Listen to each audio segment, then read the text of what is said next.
Howdy, I'm Greg with ePoolSupply. We are back out in this very well-organized warehouse, and we are talking about another very popular product. This is the Blue Square Gear Kit, part number 011-30300. So when you are going to need this is if your pop-up heads in the swimming pool are coming up at one station, meaning a group of 3 to 5 heads is coming up, but they're not rotating around the whole rest of the pool. That typically means the cassette is broken. It's no longer rotating around inside your water valve.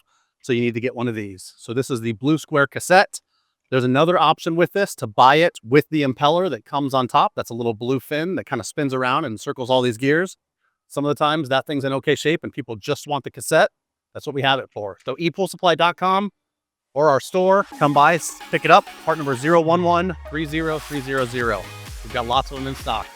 Look forward to seeing you soon. I'm Greg with ePoolSupply. See you later.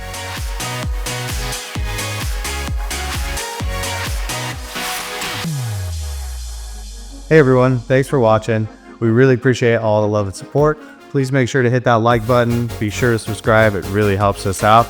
And we got a ton of content coming your way. Until then, I'm Kyle from ePoolSupply.